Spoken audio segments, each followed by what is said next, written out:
I think there is, you bring up something I want to differentiate. There are parents like you and Mona, and I say that because I know you personally, and I know Mona personally, and your son, and you're incredible parents. You're active, you're present, you travel with your son, you go out of your way to do all of these different events and sporting.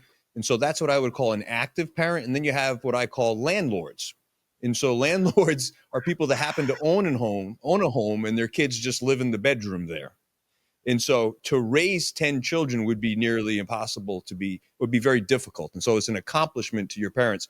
And I also know that all of your siblings are accomplished and well-adjusted. So what an incredible accomplishment. Exactly. Yeah, I guess that was a left out point of view is they're all working, doing good nurses and land Correct. property own. Yeah. So it's, wow, I didn't even think about that aspect of it. So nice job. That being said, it came up to me on a discussion that, and again, I took it as a metaphor somewhat, I guess you would say it. The person I was discussing Titan and doing sports. And I was talking to an individual that has his son, who's a very good baseball player, just turned 16, and he's this 6'4" kid at 16, a great pitcher. And we're talking about the aspects of being in sports and making them do sports and stuff. And somebody came on and said, I don't believe in forcing your kids to do sports. Now, I know initially that statement, what is your take on a young child doing sports? Or the term, I guess, is more, it's not so much more the sport aspect. You can take that and go with it as you want, but the aspect of saying force for a child. And you know, my child's, again, kindergarten.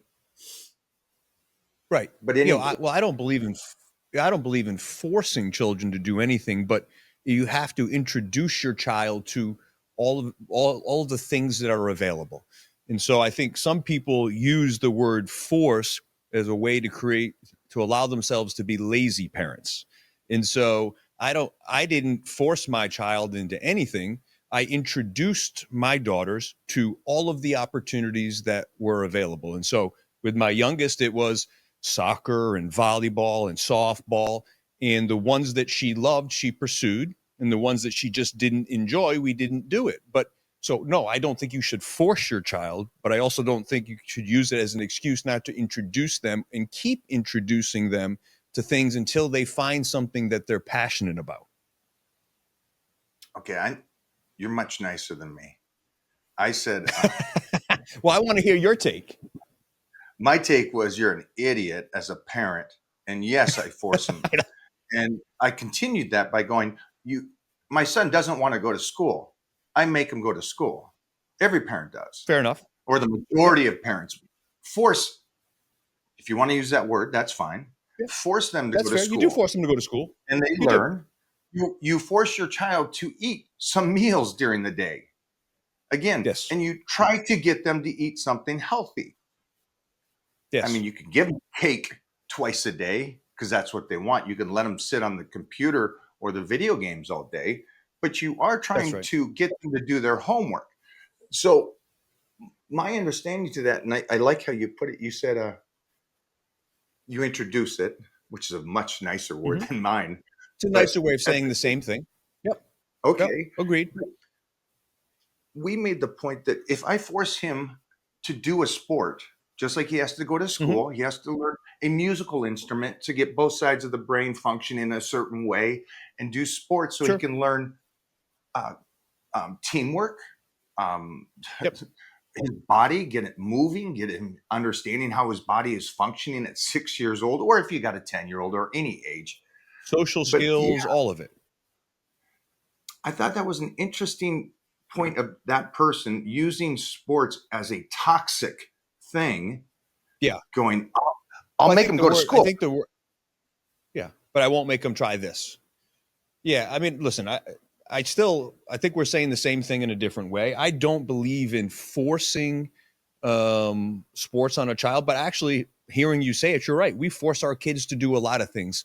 And so if sports and, team activities and going outside, if you have to force your child to do that, I was in a lucky position where my children loved it and breathed it and wanted to do it.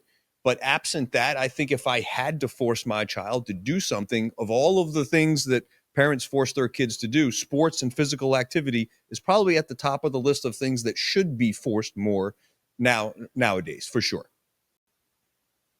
It was transformative for me. It was transformative for my child, and I know it was transformative for you, and it will be for Titan. How many things can you learn from just doing a sport? So hypothetically, if I force him to do the one thing, that's go from the house to the field. Now, Yep. What is he going to learn on the field outside of sports? Because I think they do this thing. They go, well, sports is a I don't know, a toxic thing, and you don't need to do sports. You can just be a kid, ride your bike and stuff, which is great. But you learn a lot in sports. Outside Agreed. of the actual sport, let's say I'm not putting him in sports to be a pro football player. I'm not doing that. I'm putting him in sports to learn teamwork, friendship, being able to work with others, communication. Mm-hmm. Isn't there a handful of things that you can learn in a sport? I think it's a metaphor. I think sports are a metaphor for life.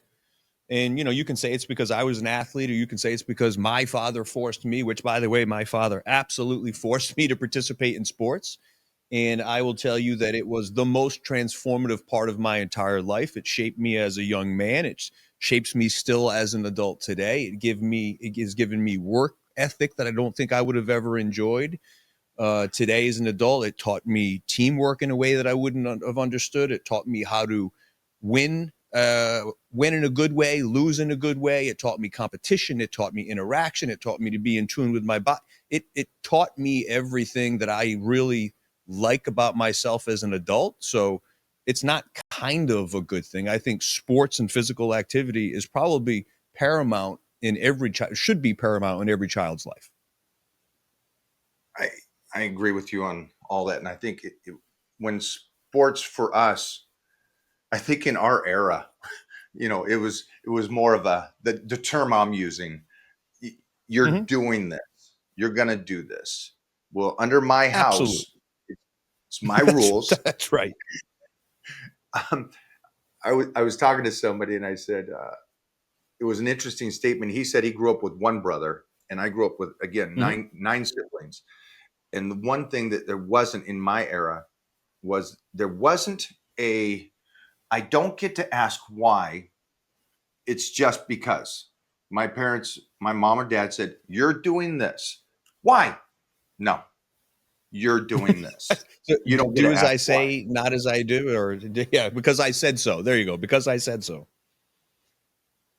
So it does. I mean, that's how we grew up. And listen, I just want to circle back a little bit. I've got two daughters, one who is an absolute stud of an athlete, and one who, if you threw a ball at her, it would hit her in the face. So you do have to know your children, right? And so that circles back to I don't know if I love the word force, but let me go a little deeper. I do believe you do need to at some level force them to pursue things. Here's what I mean. Sophia took to athletics like I did. She loved it, and I really did push that because I knew she loved it. Isabella just wasn't built for athletics, so instead of pushing the sports, we pushed her or forced her to something that she became her sport. And so for her, it was acting and being on the stage. And so it did still give her similar characteristics and lessons in life. And so what I'm not suggesting is if you have a kid who hates athletic and he trips over the rug, every single day he comes home from school, maybe he doesn't belong on a football field, but he also doesn't have to be sitting in front of the TV every single day doing nothing. It's that time again to get my blood work done to see where my numbers are. Again, the one big thing for me is I'm keeping track of it. It's so precise. I competed in bodybuilding and powerlifting and martial arts, but that was all over decades ago.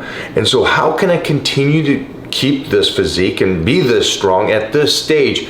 And so that is by optimizing my health with Titan Medical. It all stems from one thing, your blood work, what's going on inside of you. And that's the main thing that I'm focused about, is see how I can continue to not just be in the game. I don't want to be that guy. I don't want to be a weekend warrior. I don't want to say you got a dad bod. I want to be the pinnacle of the health and fitness industry decades after I competed. And I've always said this too. You got so many of these guys that were with me in the 80s and 90s, and they keep putting the pictures up from the 80s and 90s. I don't want to be that guy. I like the fact that I can still put up pictures of me today, even though I won the universe back in the 90s. That's the goal for me. I don't know what your goal is, but I can tell you this. I know you want to live, and I know you want to live your best life. And that starts with blood work. Over at Titan Medical, start today.